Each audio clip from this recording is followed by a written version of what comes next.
We are live on the Information Super. How a glorious time zones to all. How you doing, Tezz? How you doing, mate? I'm not too bad. I mean, I am melting in this English heat that we've got, but otherwise, I'm good. How about you, my friend? I'm doing good, Tezz. I'm doing good. We're just discussing when you order things from the internet on a subscription as a trial, and then you forget to cancel them. So that was what we were just chatting about before we started the show. And you need to watch this podcast in video, listeners and viewers, because eventually we'll have a box of beer just stacked up at the back wall. I don't even drink beer, so should have cancelled the subscription. Remind me. Oh well, classic me. But yeah, it's good to be here, mate. Thank you for everyone's downloading our previous episodes of Nothing But a Good Podcast. And we had some great responses, and I hope you guys enjoyed the show. Tell your friends, and tell your family, and tell your cats and dogs. Spread the word around to everyone and anyone, and just people you pass on the street. Have you listened to Nothing But a Good Podcast? Download it now. Are you listening to you a might get podcast? some funny looks. You could listen to Nothing But a Good Podcast. Which one's that? What's Nothing But a Good Podcast? Exactly. Spread the word. That's all we ask. Definitely. So it's going to be good. A great response to the first few episodes, and it's good to be here talking more Nothing But a Good Podcast. More music, Tezz. More music. Mate. It's good. Yes, people say we've got a nice repertoire about us. I think it's probably because if people don't realise we spoke for years about men in pants. So if we can talk about that, we can talk about anything. If we can talk about work rate between two 50-year-old men rolling around the floor in the pants, then I mean we can talk about anything, as you say. We can. The perils of lockdown and looking for things that entertain our brains. And entertain the masses, of course. Yes, of course. Yes. Of course. Definitely, mate. So what's on the docket today, Tezz? So I think we kind of need to go back to not just the start of Nothing But a Good Time, but the start of everything when it comes to music. For us as individuals, and I'm sure for everyone, there's going to become a point when you started listening to the sort of music that you would then like pretty much for the next coming days, years, decades, and how that's then impacted you as an individual, how you dress, how you act. We're kind of going to go back and look at the pivotal moments for us and how music has influenced our lives. Music is style, Tezz.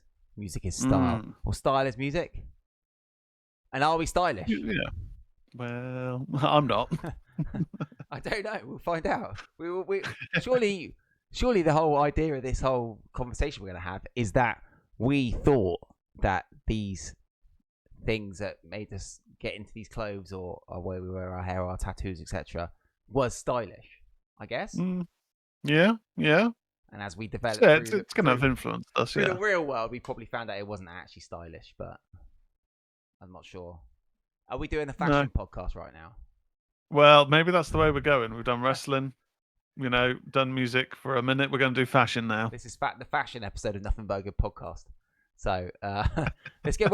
Where was your first away? I think the thing is with this sort of discussion is like you become at certain ages, maybe 10, I don't know, 11, 12, 10, 13. I'm not sure. You become sort of culturally woke in terms of what's being played on the radio, TV, music videos. Of course, during our time, there's lots of music videos on TV, wasn't there?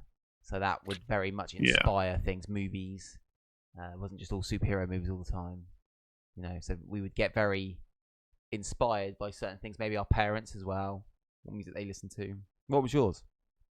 Yeah, so for me, I mean, I tended to find that on UK TV, on UK radio, there really wasn't much of a rock or especially not a heavy metal presence at all. My parents would play what I believe was 2CR FM or it might have been Wave 105.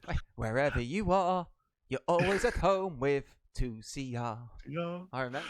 Yeah, they play that, and then quite often it would have, and this would be on family holidays. They'd have a period of music which would play things that my parents liked, which was Genesis and Fleetwood Mac.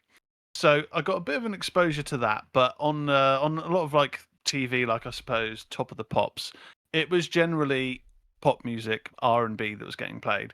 But I distinctly remember it would have first been a combination of hearing, I would have probably been too young at the time when it was originally released, but hearing Smells Like Teen Spirit by Nirvana, because you got guitars, you got louds, you got softs. But I suppose my pivotal moment of buying my first sort of music, which would then have a bit of an impact on where I went musically and whatnot, was seeing On Top of the Pops the music video for Pretty Fly for a White Guy Oh, by The really? Offspring, and then buying Americana. Um, Obviously, that's not the sort of music I would then, like that sort of pop punk sort of style wasn't for me, didn't stick around, but it was kind of hearing guitars and Yeah. hearing the mixture of catchy hooks, catchy choruses, and that was probably the initial kind of planting of the seed in my brain of, I quite like the sound of a guitar. Maybe I want to play the guitar one day. But that was the initial seed for me. What about you, Law? I would say, because I'm a little bit older than you, it was probably around, I'd say 93, 94. So I would have been 10, 11. And it sounds weird because you'd go shopping with your parents or go down to town, wouldn't you? And there used to be an old record shop in Poole called the Old Town Market. And you look through the records. I would always edge towards rock. My dad always listened to rock music. And I remember seeing the Bon Jovi Crossroads album. And John standing on the back with his arms folded. And he's got his shorter. He hasn't got the big boofy hair. It's just after the Keep the Faith stupid gel hair.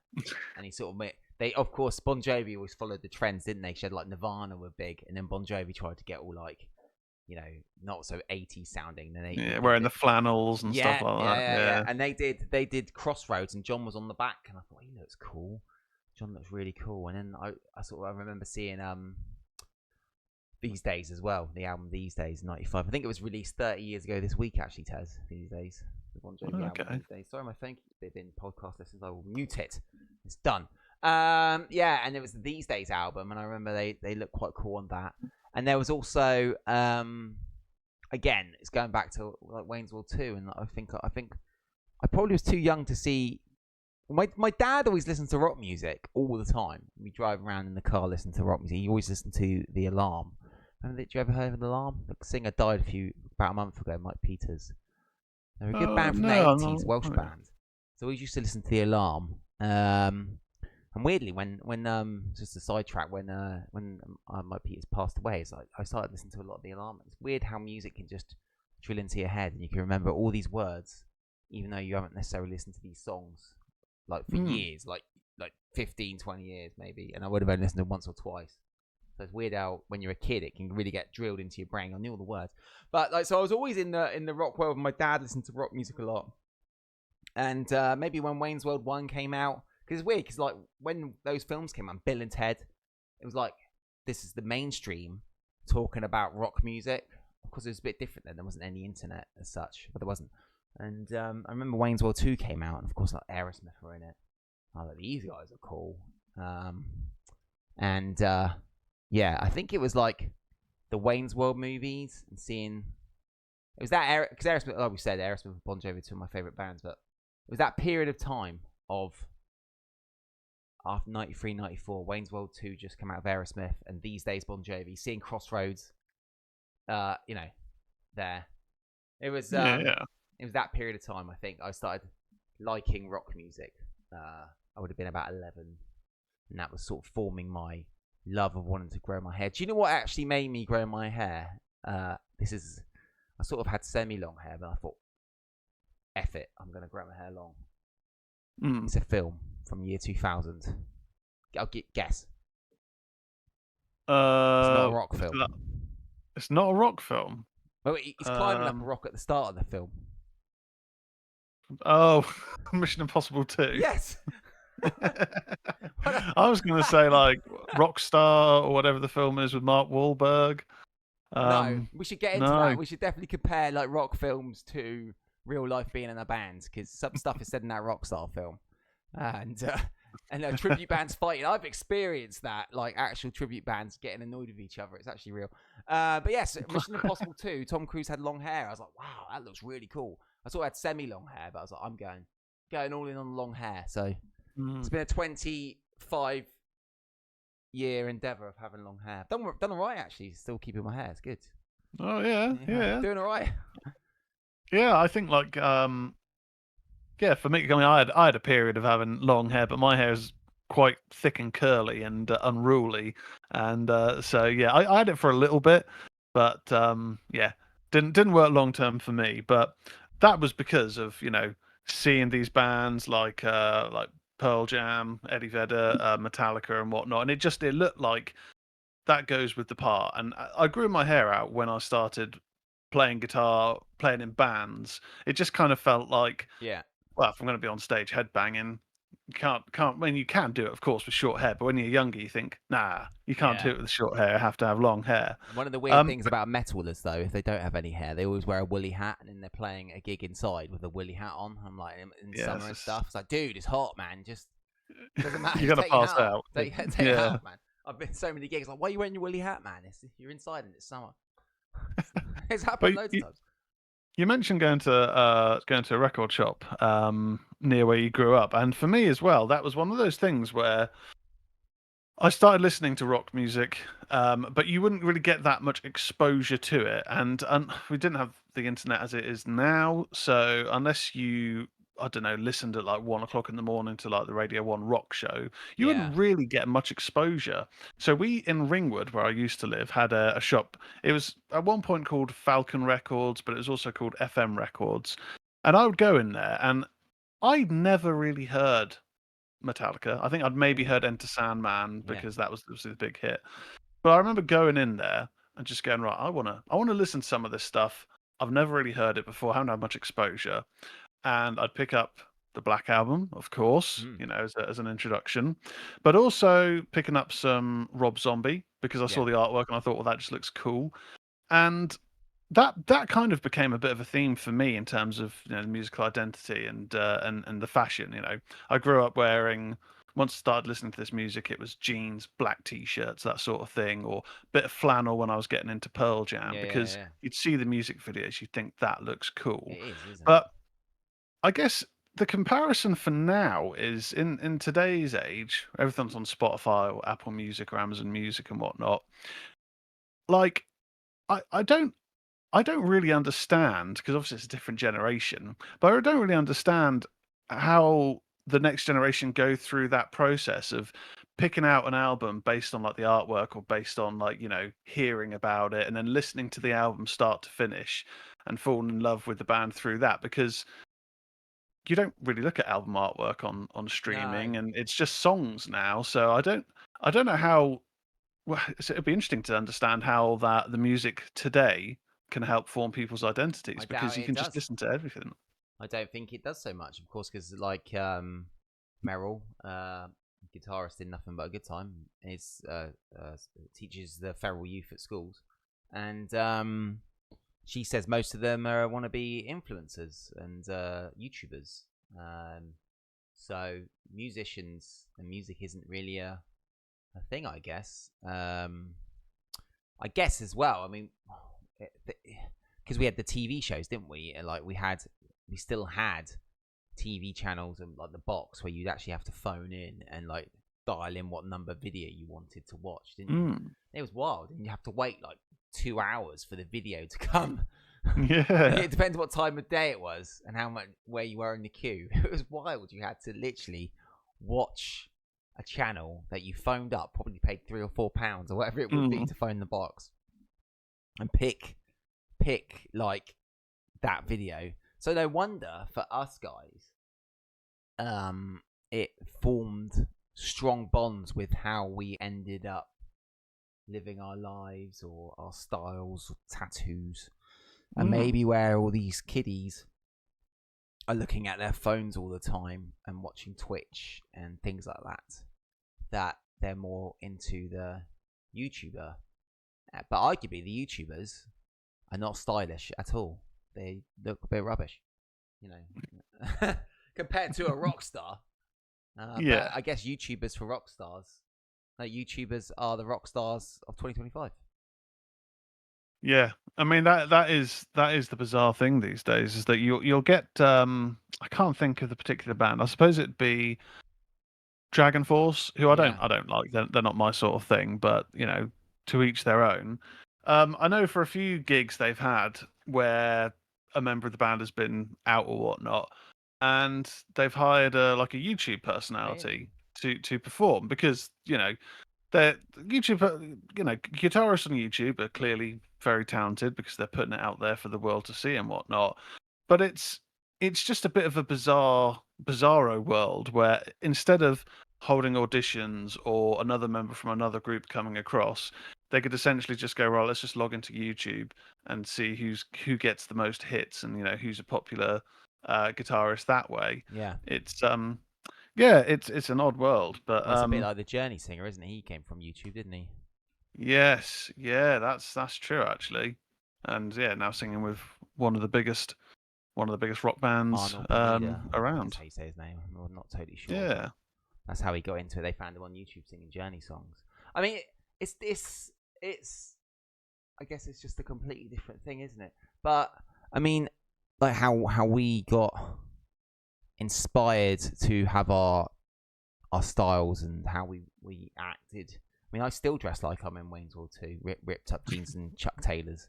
I'm gonna have terrible feet when I'm an old man. I mean, the old states me rock now, but I've not worn supportive footwear for like the whole time of my life. So I'm screwed. Luckily, I've got flat feet, so I'll get away with that. But yeah, man, it's very interesting. I feel. Have you got any? Have you got any stories? I've got one where I remember I'd just got into Iron Maiden and I'd seen them at Earl's Court in the year 2000. I was working at Paul Dog Stadium, the Greyhound Stadium at the time, and there was a guy there. He's a bit older than me, so I would have been. It's 1999, 2000 it was 2000. If I remember. Was it the album that came out? Brave New World by Iron Maiden came out. oh yeah, And I was working at the Paul Dog Stadium, and there was this guy there called Nick, who was a bit older than me. So I was like, he's a real rock dude. He had really long hair and a big beard. And of course, Mission Impossible 2 hadn't come out yet, so I hadn't started growing my hair long. And I was like, wow, he's a real rock dude. And we finished our shift at the Dog Stadium on the Thursday night, and he said to me, oh, tomorrow I'm just going to drive up to Earl's Court, it was, and see if I can get a ticket from a tout to see Iron Maiden. Do you want to come? And I was like, I don't really. At the time, I didn't really know many Iron Maiden songs, but I was like, yeah, I'll go. And he had a left-handed black BMW, and we drove up to Earl's Court, and we got 2 tickets for 50 quid each, I think it was. And at the time, you're paying over the odds for that, aren't you? 50 quid in year 2000. yeah. Oh my god, it's so expensive. To see Iron Maiden in Earl's Court. I think Slayer were their support band, but for me, I was like all into Aerosmith and Bon Jovi, like especially seeing Slayer. I was like, oh my god, this is quite a wild gig. And I went with this random guy that I sort of knew from Paul Dog Stadium. There's a guy who worked behind the bar, and I was working in the restaurant. I was probably too young. I would have been 17 in the year 2000, so yeah, I was too young to work behind the bar. So, but with his style, I was like, well, I'm going to try and get like that. And I remember I grew my hair all long and whatnot, got Mission Impossible 2 on DVD by then as well, so I could check it. And I remember walking downstairs, and my auntie was there, and she was like, "You look like a Guibo. You need to get some sun," because I'd been just wearing my Iron Maiden shirt and black jeans, and just like, "You need to get some sun. You look like a Guibo." And I think I got a bit more surfy. She was quite an inspiration on me, my auntie as well. If she ever listens to this, Auntie Lainey. Yeah, I mean, I suppose the influence for me would have been when I joined my old heavy metal band. Prior to that, I think I had one tattoo, which was a bit of tribal, because around that time everyone had tribal, and it was like, well, why not? Ever get anything tattooed in Japanese on you? No, no, no. That was an early 2000s thing. That was, yeah, and I don't have a tramp stamp either. I basically back in the day, I joined my band via something people may remember called MySpace. Yeah, we're so bringing it before back. Facebook, We're bringing it back. No, we're bringing it back, Tezz. Oh, we're bringing it back. I mean, to be honest, MySpace was great. You basically had your own web page without needing to know how to code or anything, because you could have, your favorite song playing when everyone clicked on your profile. You can have your top friends and all that Yeah. bollocks. And People you know, would you get can, pissed off. Why have you taken me out of of your top friends? I used to be in it like yeah, 2 weeks ago. What? I mean, God, I've given you 3 gigs, and now I'm not in your top friends. Oh, people get well annoyed. exactly. People would just kick off over the stupidest nonsense. But I remember I got an ad from a band in Bournemouth called Beneath the Decay, Ooh. because I guess they were just adding people in the local area who have interests of like heavy metal and rock.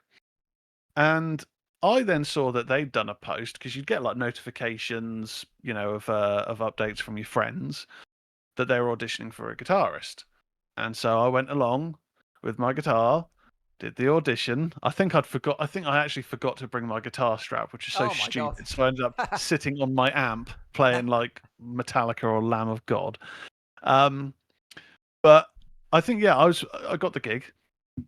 And I think I was quite influenced by the rest of the guys in the band, because, they were wearing not just black t-shirts and jeans, but like there was just this real aesthetic style to it, where things, you have patches on jackets, Yeah. like denim jackets, and one of them was a tattoo artist, the other one was just becoming a tattoo artist. So for me, it was just like, oh, this is great. I get to play heavy metal and also get tattoos from the band members, and just live that kind of that metal lifestyle. And so yeah, it definitely formed how I would dress. I mean, these days I probably will put on a nice Hawaiian shirt when it's sunny to try and try and look presentable, in quotation marks. But I always go back to just that style of just some blue jeans with like a red checkered shirt, or black t-shirt, black cutoff. Um, I think when we because both went to watch that's where it came from. wrestling at Cardiff, me and Tezz, we both wore red and black checkered shirts. And We did. it wasn't planned. We both wore exactly the same clothes. It was just like, oh, we probably should have checked beforehand. Walk around Cardiff dressed like that. That's funny. Yeah, it's funny, isn't it, man? It does affect us, I guess, how we styled ourselves. And I think the thing is with metal, which is good. The in many ways, there's a famous saying. Not that I want to get too much into pro wrestling, but there's a wrestling manager called Jimmy Hart, and he's like, "Baby, if you dress like the audience, you end up being in the audience." And arguably, that is true. And there's like in the metal culture, of course, the style is very black shirts, black jeans, tattoos, long hair. So it's a very strong identity, probably one of the strongest, especially in rock. It's black, isn't it? Very rarely do you get primary colors in a metal band. And it, I've got good friends in metal bands and things like that as well. So, but with the whole dress like the audience thing, I mean, the thing is which I've found a lot, and is that you'll have the band in the metal band playing, and then they'll go in the audience, they'll look like the audience as well. It's it doesn't change. I guess with like, for want of a better term, like rock stars, they always have like. They do look. I mean, I think some of them look. Of course, they've got loads of money, so they're getting tailored clothes, aren't they? And they do dress like really special. I think some of them. I mean, we put them up on pedestals, don't we? And some of them are like, some of my favorites. Just like, wow, his clothes are so cool. How cool would it be to wear those clothes? But they probably spent thousands of pounds on just a pair of jeans, didn't they? I'll tell you a story about expensive jeans, and if you like, this was years ago. Voodoo Vegas played with Gilby Clarke. Oh, wow. The Guns N' Roses guitarist after Izzy left. And we played 2 shows with him, one in Ipswich and one in Sutton and Ashfield at a venue called The Diamond. And the promoter phoned me up the day before. It was on a Wednesday. We were playing with Gilby on the Thursday. I'm really worried I can remember days of the week. The promoter phoned me up on the Wednesday. Said, Gilby needs to get to Gatwick Airport. We're near Mansfield and Sutton and Ashfield. So he needs to get to Gatwick Airport Friday morning. Any chance you can take him down? We had a Toyota Previa. And I was like, yeah, of course we can. We'll drive him all the way, like miles out of the way for no money. Of course, we'll definitely do it, because we'll be in a car of Gilby Clarke for hours. So we drove him down there, telling us all these stories. And he told us 2 stories. One was that he made loads of money coming out of Guns N' Roses splitting up, because he supported Aerosmith. He was the first one to go out on tour after the GNR split, after the Big A incident, supported Aerosmith, and made tons and tons of money. So he kept telling me how much money he made. And then he said he married I don't know if he's still married to her, some lady who designs rock stars' jeans.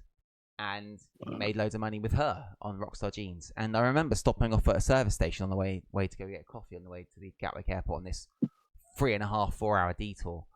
And he's like, "Do you want a coffee?" I was like, "Oh yeah, that'd be great, thanks." And he walked in there with him. He was like, "Oh, I ain't got my wallet," so I had to buy him a coffee, even though it was like this ginormous detour dropping off at bloody Gatwick Airport. Rockstars, mate. So he made all this money. That's why they got Rockstar. so much money, because they don't spend any of it. Yeah, nothing to do with the Rockstar Jeans. It was to do because he doesn't buy anyone coffees after a long detours out of the way. But what an experience. I remember our old drummer Matt Jolly was just passed out on the back seat, just not knowing what the hell was going on. And he was like, "You think?" He goes, "God, I thought the girls in Guns N' Roses are wild." And Matt Jolly was just lying out on the back seat, just passed out the whole way. So the days of some of the days of Voodoo Vegas when we're going around with Guns N' Roses guitarist Gilby Clarke, it was a very cool experience though. So many good stories actually. Even though I'm taking the mickey out of not getting any money for petrol and getting the coffee, to spend 3 or 4 hours just me, Nick Brown, and passed out Matt Jolly in our banged up old Toyota Previa talking to Gilby Clarke about Guns N' Roses stories and all these other things was quite an experience. The only kind of fun story that I could go into with Beneath the Decay, because we were around for a little while, but not actually realistically that long, and part of the reason was we just never really got out of the Bournemouth scene, because when it came to them booking gigs outside, because obviously you need to spread your visibility as a band to build a following and build and whatnot.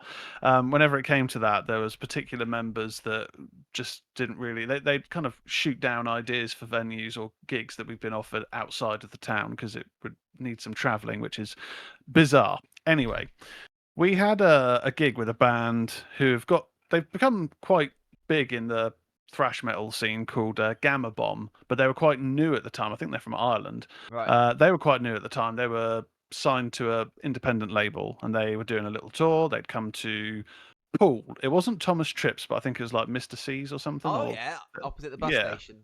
Yes.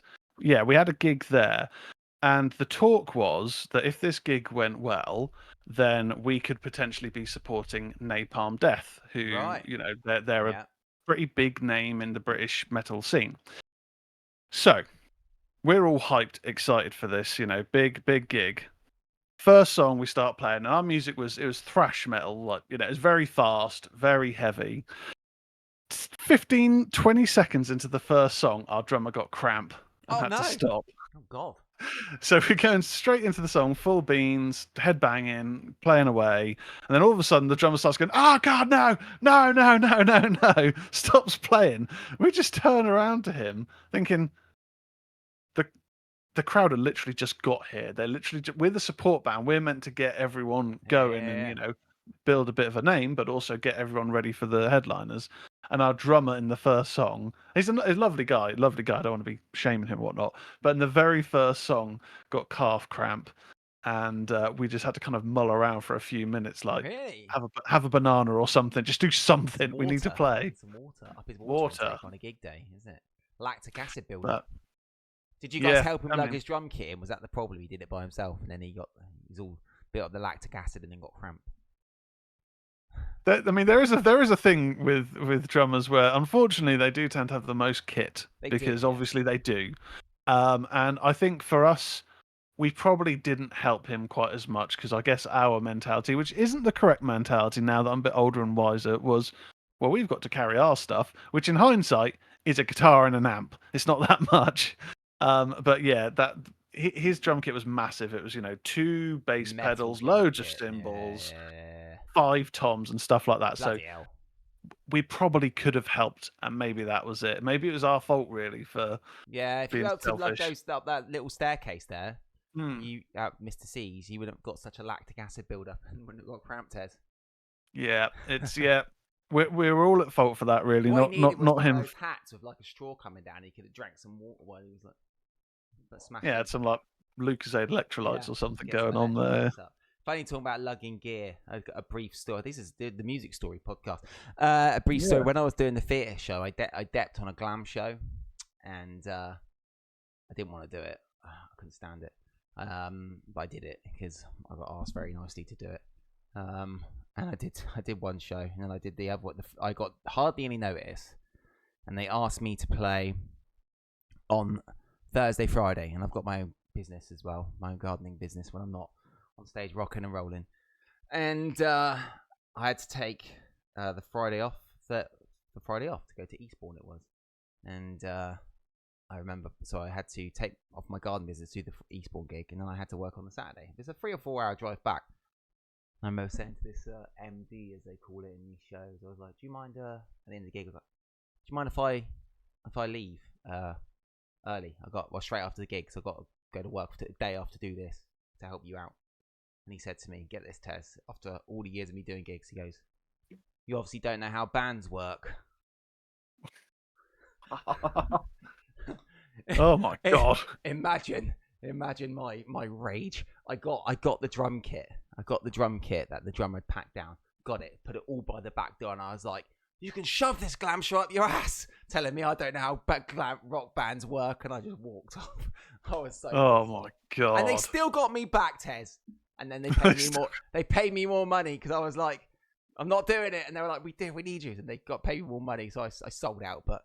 And they had to get him to apologise. But man, it pissed me off so much. I was so angry. Tezz. I was like, "You've played. You're not in a proper rock band." It was like touch paper, mate. It was like dynamite went off with the shortest fuse ever. I was so angry, dude. I was so angry. It was one of those weird ones because I helped him out. I was singing these songs I hated, and then he asked me to. He said, "You don't know how bands work." Oh god! But you said you got the apology. Did you? I got the apology, and then they had to pay me more money to do the other gigs. So I was like, "I'm not doing it again." And they were like, I was like, "All right, if you're gonna do that, I'll do it." But not my world, man. Don't like that stuff. No. That's bizarre. Yeah, that is bizarre. I wasn't very good, dude. But well, this is I love this. Great little music talks, Tezz. It's great fun. It's good fun. So thank you, mate, for doing this. It's fun. And, yeah, I mean, in terms of like kind of just signaling back to the original kind of topic in regards to the music we listen to, how that can influence our style and whatnot. I mean, I wonder if I'd have ever listened to much Motley Crue back in the day. Would I dress like Nikki Sixx now? yeah, I don't know. You know, I don't know, because they were very, the bands I listened to and whatnot, as you say, they kind of dress like the crowd. So very simple to just go, "Oh, he's wearing jeans and a black shirt. I can wear jeans and a black shirt." But bands such as like Motley Crue or Cinderella, Poison, I guess, those sorts of bands. I don't know. Did that ever? Do you reckon that ever transferred across to the fans, where the fans would be like, "Well, they're dressing I would think very so. larger than life. I'm going to do that as well." For nights out, probably, I'd say big hair. It's a bit older than our time, isn't it? Because we weren't old enough to go out. But I would say if you were 18, 19 in that time, going back to my auntie, I've got pictures of her when I've seen pictures in family albums and stuff, when she's got big John Bon Jovi hair. So, and she would have been of that time, and when Bon Jovi were that big, 80s massive hair band. So, yeah, I would think that was a thing, but I don't think I'm older. Tell you who we should get on, Jason. Okay. Because he's a little bit older, and he did go out on those nights. He was at Donington when Guns N' Roses played, and he will know more than us on that. So that's we'll put a pin in that one. Was the 80s? Was those big hair 80s bands? Was that the look you took out when you went out? I was too young. I was watching Ghostbusters and discovering and watching wrestling and discovering sort of music as that was probably ending. I was never into the grunge look, really. No, I mean, I was to an extent, but the time that I was into the grunge look, I was too young for it to ever look cool on me. I was a podgy little kid, so I was never going to look cool dressing with like the long hair, the flannel around the waist. Like I did, I dabbled in that to an extent as I got a bit older. But when I was really sort of listening and to begin with to a bit of Nirvana, but I didn't really get that much into Nirvana, but definitely Pearl Jam and like Alice in Chains. I'd have. Wasn't saying that. A lot of that look with the flannel shirts was also a lot of torn clothing, like torn jeans, torn shirts, and as much as I love that music, I never, I don't know if it's like an old fuddy-duddy before my time mentality, but I never was into like the torn clothing look. So I that often wear didn't torn transfer jeans across to me. still, I guess. Yeah. I'm like 40 odd years old, walk around in ripped up jeans still and Converse. But I don't. I think it's fine. Not lots Yeah. of fashion. I Was going to oh say, yeah, I'm just I'm a boring bootcut jeans man. oh, bootcut jeans, good style jeans there, Tez. I like bootcut jeans. I don't think it's anything to do with style. It's to do with saving time in life. I never put my socks in pairs. I never talk about No. it, but Matt Peeply mentioned it to me. Why are your socks not in pairs? I'm like, dude, I don't care about it. Why do you? Many people talk to me about why my socks aren't in pairs. I've actually got a pair of socks on now, but it was a new packet of socks. So today, Yeah, I don't pair my socks. I'll generally if I'm grabbing, two socks and they're two very, very different ones, like one's like just black, another one's got stripy colours on, then I might look for another stripy colour, but they won't be the same stripy colour because who's got time for that? Like when I do the washing and whatnot, I literally just bung all the socks in my sock drawer. I'm gonna do you a quick And that's fire it. quiz, Tez. Which rock stars buy their own socks? Okay, here we go. Steven Tyler, No. Kirk Hammett, Yes. Slash, Yes. John Bon Jovi, No. Dave Mustaine. I'm going to say no. Yeah, no. So if any of you guys are listening, please let us know. Do you buy your own socks? On that note, Tez, I think we should call this episode of Nothing But a Good Time. Bring it to an end, mate. Bring it to an end. Where can people find you on the Information Superhighway, Tez? Yeah, so TikTok, Instagram, YouTube, Facebook, X, a Ministry of Horror or Ministry_Horror. It's some variation of that. That is where my horror channel goes out. I've been trying to do a few more YouTube shorts, TikToks of various discussions to try and build up a little bit. But I also do a podcast, which is on podcast platforms. It's Ministry of Horror. And also occasionally I do a little bit of streaming on Twitch, twitch.tv/Tezz. I haven't done much gaming recently, but I will occasionally do a live podcast over on there. So if you're a fan of horror, but basically just of horror because that's all we talk about, then join the show and follow and like, subscribe, and all that good stuff.